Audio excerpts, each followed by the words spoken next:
Olá, bem-vindo ao quadro. Na aula de hoje, nós vamos continuar estudando curvas de titulação. Nós vamos construir a curva de variação do pH em função da porcentagem de ácido neutralizado para uma titulação envolvendo um ácido forte, como por exemplo o HCl, o ácido clorídrico, e uma base fraca, como por exemplo o hidróxido de amônio. Os produtos dessa reação são cloreto de amônio, cuja fórmula é NH4Cl, e água. Como que funciona essa titulação? Dentro de uma vasilha, nós vamos colocar ácido clorídrico e também vamos colocar um indicador ácido-base, um indicador ácido-base, para nos ajudar a identificar as variações de pH.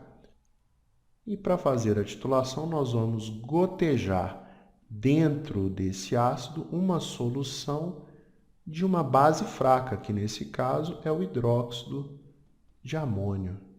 Então vamos pingar gotinhas de hidróxido de amônio aqui e ver o que acontece com o pH. Para ver o que acontece com o pH, nós vamos construir um gráfico do pH em função da porcentagem de ácido neutralizado, exatamente como nós fizemos na última aula, porcentagem de ácido neutralizado.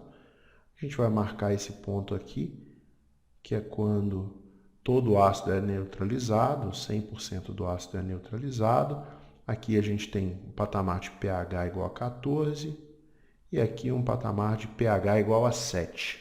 No início, a solução é totalmente ácida, só tem ácido, então o pH é igual a 0. Mas à medida que a reação caminha, à medida que a reação ocorre, o pH vai aumentando.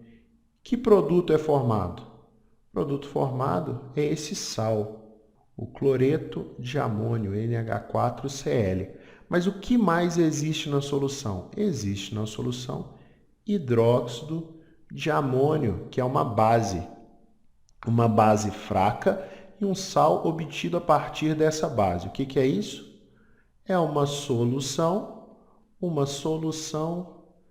tampão, uma solução tampão. O que a solução tampão tem de especial? Ela reage às variações de pH. Então, a variação de pH ocorre mais lentamente, justamente por causa da solução tampão, que fica controlando essa variação de pH. Mas à medida que a gente vai pingando as gotinhas de hidróxido de amônio, a reação vai acontecendo. E quando todo o ácido é neutralizado, o que a gente tem na solução? A gente tem esse sal aqui, ó, o cloreto de amônio, que sofre o quê?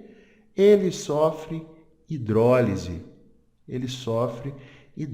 Fica um equilíbrio que resulta numa solução com caráter ácido, porque é um sal obtido a partir de um ácido forte e uma base fraca.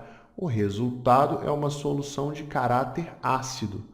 Então, o pH, quando todo o ácido é neutralizado, fica menor do que 7. E se a gente continua gotejando hidróxido de amônio, que é uma base, o pH sobe e até ultrapassa o 7.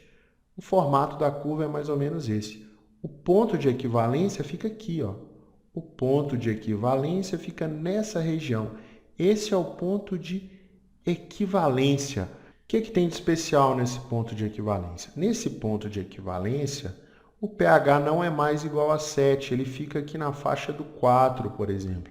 Então, essa região é uma região que a gente chama de faixa de viragem do indicador, porque o indicador também está mudando de cor nessa região. A diferença é que agora a solução não é mais neutra, o pH não é igual a 7. O que esse caso tem de especial?